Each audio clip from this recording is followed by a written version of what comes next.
Të dashur shikues e dëgjues të radio televizionit Pendimi dhe të emisionit Drita e së Vërtetës. Jemi rikthyer në transmetim të drejtë për drejtë në pjesën e dytë të programit të sotëm që po e realizojmë këtu nga studio në Prishtinë. Si zakonisht, pjesa e dytë e programit i përket pyetjeve dhe përgjigjeve të dhëna nga hoxha i ftuar sonte në studio për të marrë përgjigjen pra nga dëgjuesit tanë që shtrojnë çështje të ndryshme për t'i trajtuar pikërisht mbi këto që i folëm sonte, por jo vetëm për këto. Sepse dëgjuesit tanë mund të bëjmë pyetje her pas here dhe jashtë temës, por që ne do të përpiqemi që t'ju japim përgjigje të tilla. Një pyetje që ka arritur në studio, i nderuar hoxh, na thotë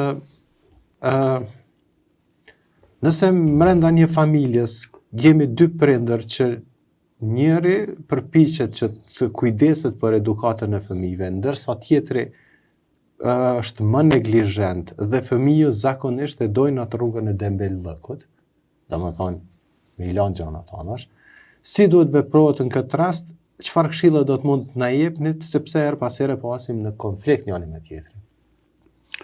Natyrisht që këtë drejtim duhet të sqarohet se varësisht për rrethonave se që jetojmë në epokën në cilën dihet botërisht se sikur parimisht është rregulli që prindi, konkretisht bashorti, mirret me angazhime të përgjithshme, ndërsa nëna është administratorja e shtëpisë ose edhe luan rolin kryesor të edukimit të fëmijëve, ndërsa rrethonat cilën ku po jetojmë, do të ndonjëherë edhe ndryshojnë.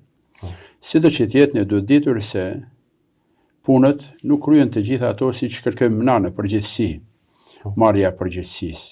Por ne duhet kemi parasysh që fëmijët janë çiftit bashkëtorë dhe secili prej tyre të mundohet me aq sa ka mundësi që të edukojë ata, të kryejë obligimin e tyre që kanë ndaj fëmijëve të vet, marrë në përgjithësi me qëllim të asaj që ata nëse bën të mirë bën për të dy prindë dhe për familjen në përgjithësi, prandaj dhe nuk bën disa gjëra të cilat sikur ti mati me peshojë fikse se unë e kreva obligimin tim apo i tjetri ose ai tjetri ose ai tjetri, dhe në këtë drejtim do të ditur se hatërmbetja në këtë rast ju kushton pikërisht fëmijëve në përgjithësi.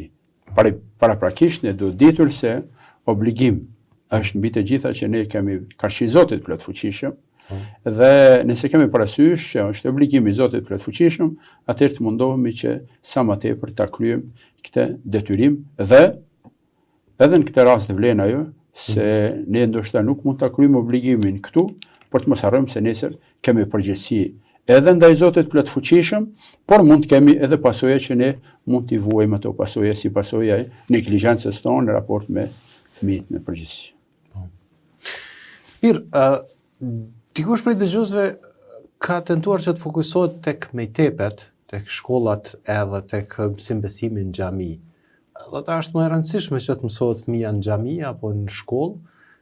Në këtë rast unë dua ta ndërlidh pak a shumë edhe një çështje ose një temë që e di që ndoshta në fund të emisionit do të më qortoni mua pak që po i nxjerr sekrete, por do të kisha dashur që të flisnit pak a shumë rreth angazhimet tuaja personale, duke pas parasysh që, siç e di, dikur rreth 500 orë në vit ju i bëni me mësim, besim, me nxënësa. Keni nxjerr kuadra të ndryshme, mbi 100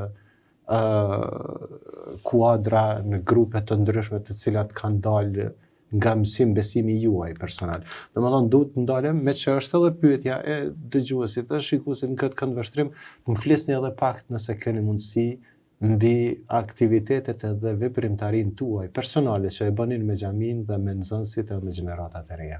Natyrisht ne duhet ditur se secili imam në vendimet tonë që janë nga institucioni i Kryesisë Bashkisë Islame dhe Këshillave të Bashkisë Islame, është se ne përpos që jemi imam në për xhaminë tona, ne jemi edhe hatip ose ligjërues, por jemi edhe mualim. Dhe këto detyra kemi përgjegjësi, sepse vendimet tona janë të atilla. Dhe në vendin cilën ne vim, gravitojnë nxënës të shumë nëpër mektebe, dhe në bazë të shënimeve që ne evidentojmë, vetëm me mektep për brenda kësaj periudhe, rreth 20 vjeçare, po them, rreth 100 grupe kanë përfunduar nivelet e tyre. Dhe tek ne aktualisht punohet ose veprohet nga e hëna në të ejtë dhe në të premte, vazhdimisht punojmë me nxënësit, varësisht prej angazhimeve të tyre që janë në shkollë, me qëllim që mos bina ndesh me orarin e mësimit. Dhe sikur janë të ndamë në 5 grupe, në grupin e parë vijnë nxënësit e niveleve të ulta, që plan program kryesisht është 16 njësitë e dritës së zemrës, duke filluar nga e dim se Zoti ynë është Allahu xhaleshanuhu, libri ynë është Kurani dhe të ngjashme me këto. Kushtet e fesë islame, elementet e shahadetit, elementet e abdesit, elementet e namazit, se si falen namazet, disa sure, dhe pasi përfundon ky nivel pajisën nxënësit. Nëpërmes evidentimeve që ne bëjmë, edhe Këshilli i Bashkisë Islame në Dragash pajisën me certifikata që Këshilli i Bashkisë Islame në Dragash konkretizuar. Kur imamit lëshon për nxënësit, në grupin e dytë nxënësit marrin njohuri rreth hyrjen në alfabetin e shkronjave të Kuranit, se si janë shkronjat e alfabetit kuranor ose specifikat e alfabetit arab, veç e veç se cila prej shkronjave të tyre, çfarë specifike është, çfarë shkronja është, e lehtë, e rëndë apo elementet e tjera të cilën lidhen me shkronjat e Kuranit. Pastaj niveli tjetër është niveli i ABC-s së Kuranit, që ka të bëjë me atë që pasi janë mësuar të gjitha ato shkronjat, ka për qëllim që t'i renditin fjalët se si lexohen ato, ndërsa grupi i 4 dhe i 5, grupi i 4 vijnë mësimin nxënësit të cilët bëjnë hatme për herë të parë, dhe në grupin e 5 janë nxënësit që bëjnë hatme për herë të dytë, tretë, 4, sepse ka prej tyre që bëjnë hatme edhe për herë të 5. Natyrisht që me këtë grup përpos leximit të Kuranit ose hatmeve që bëjmë, mundohemi që t'ju japim njohuri elementare rreth shkencës së tajvidit ose drejt leximit të Kuranit familjar, por në kuadër të kësaj mundohemi që nxënësit shpeshherë edhe t'i këshillojmë rreth këshillave fetare që kanë të bëjnë me moralin, me sjelljen në përgjithësi dhe me elementet të cilat janë elemente motivuese që të rinjt të pajisen me virtyte të mira. Natyrisht që angazhimet tona në përgjithësi nëpër mektebe janë angazhime të cilat kërkojnë një angazhim, sepse gjatë gjithë kohës je i zonët me ta, por megjithatë thamë kryejmë një obligim që kemi në detyrim dhe sikur është ndoshta elementi më i mirë i mundshëm që në mungesë të edukimit fetar nëpër shkolla, të paktën atë obligim që kemi ndaj fëmijëve tonë, ne ta ushtrojmë nëpër xhamia dhe këtu kemi një raport të mirë, edhe me nxënësit, edhe pse aktualisht janë më tepër se sa 120 nxënës në mektep që vijnë mësimin, pavarësisht se për edhe në xhamiat e tjera punohet në këtë drejtim nga imamet e nderuar, nga kolegët tonë, po edhe pse jo edhe nga mualimet, por sikur shihet edhe një interesim, jo vetëm i fëmijëve dhe i prindërve, por ka një bashkëpunim të mirë në këtë drejtim dhe është një element që sado që mund të ketë vështirësi të natyrave të ndryshme, sepse s'është lehtë të punohet me 4 apo 5 grupa, apo ndoshta ndonjëherë edhe më tepër, mirë po megjithatë kur ketë parasysh që kanë nxënës të zellshëm, kanë nxënës të cilët lexojnë mirë Kur'an, lexojnë bukur fjalën e Zotit të fuqishëm, sikur asoj mund të përmendim faktin se ka prej nxënësve të mektebit që janë në gjendje edhe të vijojnë edhe të dalin si imam për shkak të asaj që kanë një bukur lexim të Kur'anit familjar, por e mira dhe më e madhe që është në këtë drejtim është sinjali se shkolla nuk i pengon nxënësit që të vijojnë mësimin edhe nëpër mekteb, gjendën modalitetet, gjendën fjala vjen mënyrat se si të punohet ajo, dhe nuk është dikush mundohet të arsyetoj se është ngarkesë, përkundrazi, sepse edhe ne punojmë me ta, jo duke i mbi ngarkuar ata me plan programe, përkundrazi. Ata nxënës të cilët janë shumë të suksesshëm dhe kanë një sukses të mirë nëpër shkolla, janë të suksesshëm edhe në mektep në përgjithësi. Elhamdulillah, kjo është shumë bukur, kjo është një arritje e jashtëzakonshme që ju keni bërë, përgjigje dhe shumë prej shikuesve po na shkruajnë në këtë rast, po të falenderojnë për mësimin që ju keni dhënë edhe fëmijëve të përgjithsisht në zonës së Opojës edhe të asaj rrethine. Elhamdulillah. Normal tash një fëmijë i mësuar nga ana juaj para 20 vitesh, sot duhet jetë 25-6 vite, 27-8 vite. Domethënë ka arrit në moshën e pjekurisë, ndoshta edhe është bërë prende familjar, edhe kjo është me siguri edhe krenari për juve, kur e shihni që ai është po një nxënës i mirë, ka marrë një edukat të mirë, edhe sot ka arrit ku është. Natyrisht edhe ne i falenderojmë ata prind, ne tham kryejmë obligimin ton, është edhe për kënaqësi sepse ka prej atyre fëmijëve që ata janë rrit dhe kanë kryer profileve të ndryshme, prej tyre kanë mjek, inxhinier, pse jo dhe hoç apo elementet e tjera, dhe natyrisht ne kemi akoma kontaktet e tyre, por koha ka bërë të vetën që sikur shpeshherë shohim që aq shumë kanë kaluar një periudhë, saqë ca prej tyre dhe fëmijët e tyre ndoshta vijnë në mektebin, e tillë është jeta dhe është pavarësisht që është e lodhshme ky angazhim, megjithatë është ndoshta elementi më i mirë i mundshëm që sjell kënaqësi në përgjithësi, sepse mbi të gjitha edhe pejgamberi sallallahu alajhi wasallam në rastet khairukum man ta'allama al-Qur'ana wa 'allamahu.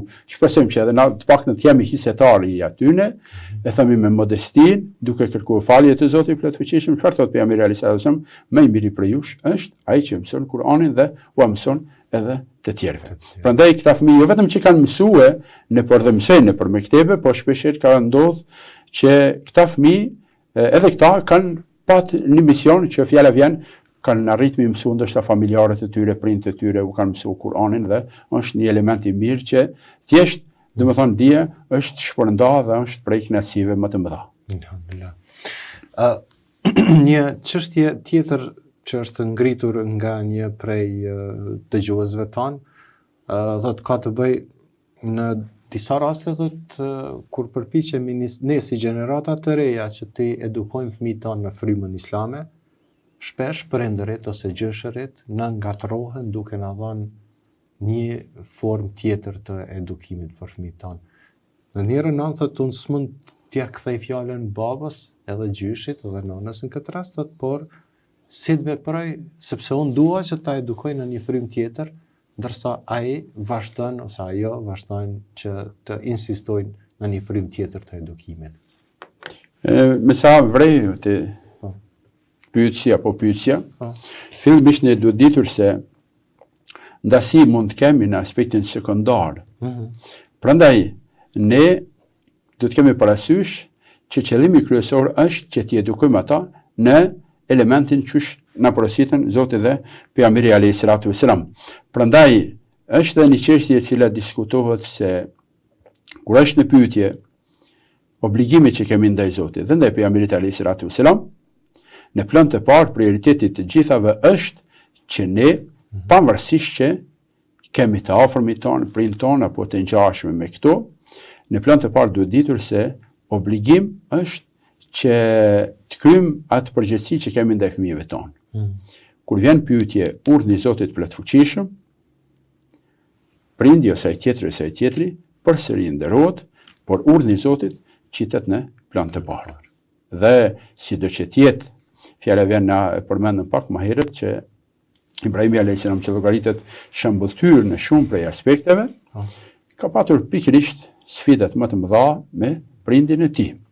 Ka të bëjë me idhujtarinë që ngjarja është e gjatë. Megjithatë, pavarësisht bindjeve që kishte ai, ky ka respektuar por si prind. Derisa kur është në pyetje urdhni i Zotit është a priori dhe ai duhet të zbatohet. Pavarësisht se çysh veprohet tek veprohet. Njerëzit në përgjithësi nderohen, por nuk ka asnjë mekanizëm që dikush do thotë se s'po mlen filoni apo e tjetri, mu fal ose ma xheru ose më bën.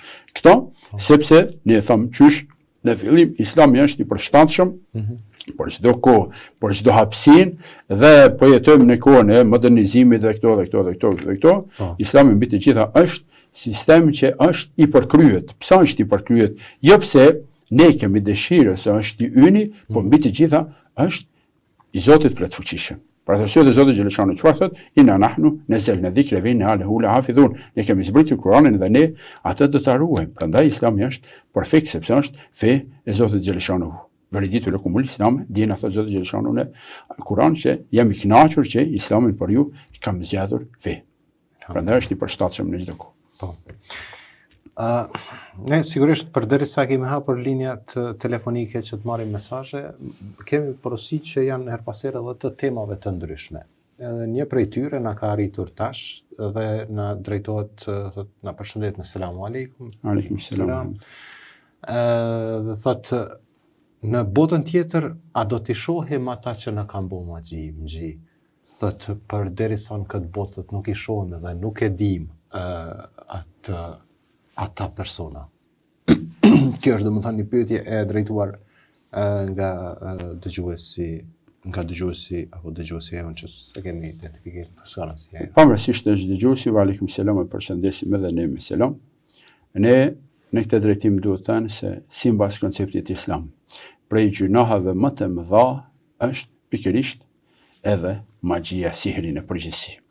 Prandaj besimtari dhe besimtarja duhet të distancohet, sepse në rivajetet të besueshme më njëherë pas shirkut ose idhujtarisë ose shoqërimi i Zotit me elemente tjera dhe pas mos respektin ndaj prindve vjen pikërisht sihri ose magjia dhe besimtari duhet të ruhet prej asaj pune që është prej gjunave më të këqija dhe që shkatron edhe shoqërinë, edhe njeriu, edhe të gjitha ato. Prandaj ne duhet ditur se nuk ka rëndësi a shihet apo nuk shihet. Ato janë çështje që i takon Zotit plotfuqishëm. Ne shpeshherë duhet përgatitemi por gjenetet cilat Zoti na ka inkurajuar që janë aq të mira sa që syni jon nuk ka pa, mendja jon nuk ka imagjinuar.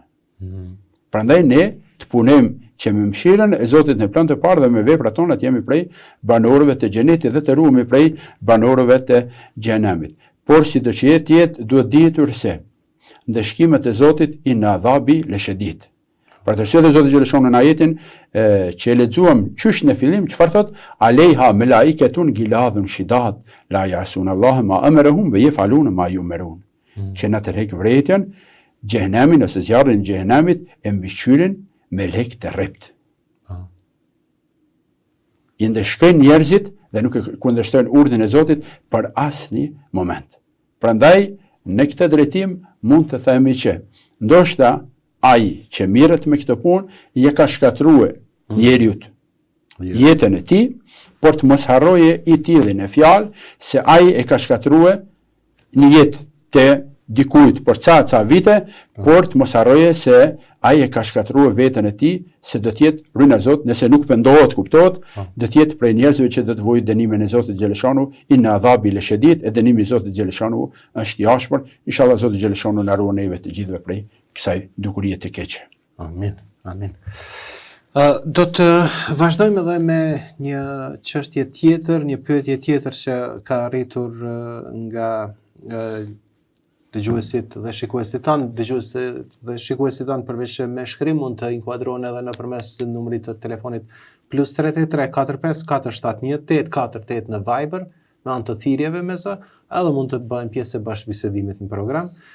Një për pyetjeve që na vjen në programin e sotëm, pikrisht kthehemi tek çështja e temës që e trajtuam deri më tani dhe që po vazhdojmë ta trajtojmë. A mendoni ju si hoxh që është sfidë për edukimin e fëmijëve inteligjenca artificiale dhe zhvillimi i teknologjisë në zhvillim të lartë, në zhvillim të hovshëm? Pejgamberi alayhis salam në rast thotë, dituria është gjë e humbur e besimtarit. Ku ta gjej duhet ta merr. Prandaj nëse kemi të drejtë të tërheqim një paralele mes kësaj, jep me kuptuar se sado që të jetë ndikimi i teknologjisë. Kjo neve nuk na justifikon dhe nuk na arsyeton që me thonë se mjafton kaq. Dhe nuk po më dëgjon fëmijë ose ai tjetri. Prindi në çdo rrethon, në çdo mënyrë duhet që ai ta ketë rolin e vet në edukimin e brezitërisë, sepse ne në këtë drejtim nuk duhet të themi që e gjitha ajo që vjen prej teknologjisë është e domshme. Sepse teknologjia ka dhe anën e vet të medaljes. Prandaj në këtë drejtim duhet të kemi parasysh sepse teknologjia jo gjitha është që sikur të themi e gjitha është e keqe, përkundrazi. aty kanë të gjërat e mira, prandaj kur më njërin anë paraprin edukata e mirëfillt, atëherë sikur jep me kuptue se kjo edukatë e mirëfillt atë fëmijë sikur e motivon që ai raport me teknologji të merr gjonat e mira, të merr gjonat e cilat ati ndihmojnë në jetën e tij të përditshme. Prandaj edukata e mirëfillt sikur e bën e paraprgatitën atë që sido që të jetë me teknologjinë, raport me teknologjinë në përgjithësi, ai të dijë se ato që është e mirë, ato merr, ato që është e dëmshme, distancohet prej saj në përgjithësi. Mirë, një pyetje e radhës na është drejtuar në këto momente në program, thotë si qëndron çështja kur i hym në hak dikujt, a duhet thotë që me patjetër të pendohemi, edhe nëse ai nuk na e bë halal, a kemi shpresë se Allahu mund të na përkrahet, na ndihmojnë këtë aspekt, në këtë kuptim, edhe nëse është thotë në çështje serioze siç ka të bëjë me dinjitetin edhe moralin edhe nderin e në përkëmbur. Duke pas parasysh që kjo është një aspekt i ndihshëm dhe është një pyetje shumë e përgjithshme. Po. Sepse padrejtësitë tona, gjunat tona kanë të bëjnë ndoshta me Zotin, kanë të bëjnë ndoshta edhe me individin. Varësisht prej asaj se çfarë kemi të bëjmë me këtë drejtim. E pejgamberi alayhis salam mes tjerash, çfarë na thot, vetë ku davetel madhlum. Më së shumti frikojuni lutjes se palës së dëmtuame. Ati që keni bën zullum. Sepse çfarë thot, në mes lutjes së palës së dëmtuame dhe Zotit lejse hijab. Nuk ka perde. Prandaj në këtë drejtim duhet të jemi të kujdesshëm. Nëse lidhet haku i huaj ndaj personit në fjalë, dhe ne jemi gjallë dhe shëndosh, duhet të mundohemi që të përpiqemi ta zgjidhim atë. Fjala vjen nëse është borxh, nuk duhet ta neglizhojmë borxhin. Borxhi është çështje më ndihshme e mundshme. Për atë arsye dihet mirëfilli që pejgamberi alayhis salam në komunikim me Xhibrilin alayhis salam, dikush vjen e pyetën ja Resulullah i dërguar i Zotit, shahidit a i falen të gjitha? Thot i falen. Privilegji më i madh në Islam është shahidi. A i falen të gjitha, në rregull, vazhdon. Pyetsi, Xhibrili alayhis salam intervenon, thot, thirr atë dhe tregoi thuaj se shahidit i falen të gjitha, i ledejnë përpos borxhit. Prandaj borxhi duhet që të kompenzohet. Ishte praktike pejgamberit alayhis salam në kohën e tij që kur kishte raste që dikush kanë ndruar jetë dhe kanë njoftuar pejgamberin alayhis salam. Me të gjitha ato, prej punëve të para, çfarë ka bërë? Ka thonë, a ka pas borxhe? Nëse ka pas borxhe, trashëgimtarët e tij, të afërmit e tij, familjarët e tij duhet mi marr mbi supe ato e pastaj në krye ceremoni të tjera. Domethënë, borxhi e ka llogarit prej elementeve më të vështira në këtë drejtim, sepse duhet ditur, sepse pyeti si ndoshta kërkon edhe këtë drejtim është çështje e ndihshme, sepse borxhet duhet ditur se nëse u kompenzuan këtë botë mira, por në botën tjetër del të lashe. Fjala vjen. Ati që i kje borxhe, duhet m'ia kompenzuar borxhin. Si i kompenzosh, i japish sevapët atij. Po s'ki sevapë mi dhan, nga drejtësia e Zotit, ja marrësh gjunat atij dhe jesish i ngrat.